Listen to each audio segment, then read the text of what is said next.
Hello अनि नमस्ते साथीहरु, मम्स म्याजिक फुडमा यहाँलाई धेरै स्वागत छ। आज मैले चिकनको झोल बनाउन जाँदैछु।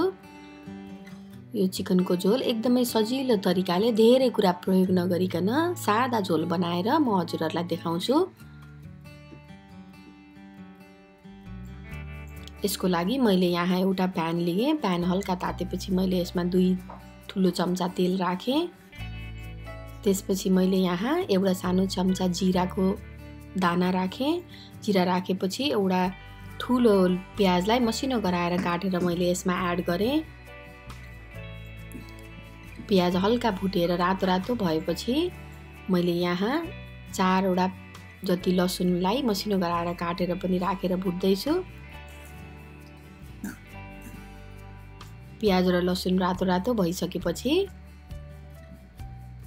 अब मैले यहाँ लगभग 500 ग्राम चिकन एड गरे। यसलाई 1 मिनेट जस्तो हल्का भुटौं। त्यसपछि आफ्नो स्वाद अनुसार नुन राख्नु होला। मैले यहाँ 1 चम्चा नुन राखे र मैले यहाँ 1 चम्चा बेसार पाउडर पनि राखे। त्यसपछि मैले यहाँ हल्का चलाउँदै छु।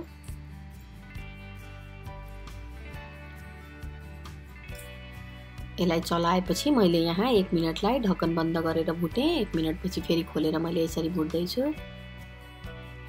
हल्का भुटिसकेपछि अब मैले यसमा जीरा र धनियाको धुलो राखे। तपाईसँग मीट मसला छ भने मीट मसला राख्दा पनि हुन्छ या करी पाउडर राख्दा पनि हुन्छ। मैले चाहिँ सादा बनाउने भएर जीरा धनिया मात्रै प्रयोग गरेको छु र यहाँ मैले 1 ठुलो चम्चा लसुन अदुवाको पेस्ट पनि राखेर भुटे।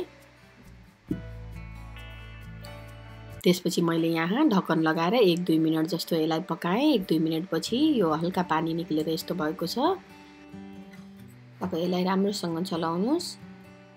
चलाइसकेपछि मैले यसमा 2टा चिल्ली एड गर्दै छु। तपाईले खुर्सानी खानुहुन्न भने नराखे पनि हुन्छ। र खुर्सानी राखिसकेपछि मैले यसलाई हल्का भुटे। हल्का भुटेपछि मैले एउटा मिडियम साइज टमाटरलाई मसिनो गराएर काटेर राखे र यसलाई मैले ढक्कन लाएर फेरि 3-4 मिनेट जति पकाउँछु। 3-4 मिनेट पछि ढक्कन खोलेर हेर्दा टमाटर पनि लगभग पाकिसकेको छ। यतिकै खाँदा पनि मिठो हुन्छ। तपाईहरुलाई मन पर्छ भने यतिकै खानुस्। तर मैले झोल बनाउन जाँदै छु, त्यही भएर मैले यसमा अब आधा कप जति स्प्रिङ अनियन यानी हरियो प्याज एड गरे। त्यसपछि मैले यहाँ ग्यास बन्द गरेर 1.5 चम्चा दही राखे। ग्यास किन बन्द गरेको भन्नु होला। ग्यास बन्द गरेन भने ठुलो आगो भयो भने दही फाट्छ। त्यही भएर हामीले ग्यास बन्द गर्यो भने दहीलाई राम्रोसँग मिक्स गर्ने अनि त्यसपछि त्यो दही फाट्दैन। त्यही भएर ग्यास एकफेर अफ गर्नुस् अनि फेरि अन गर्नु। अब यसमा मैले 1 कप पानी एड गरे। तपाईहरुलाई पातलो झोल बाक्लो झोल कस्तो खाने इच्छा छ त्यसै अनुसार पानी एड गर्नुस्। त्यसपछि मैले यहाँ 5-6 मिनेटलाई ढक्कन लगाएर यो चिकनलाई राम्रोसँग पाक्न दिए।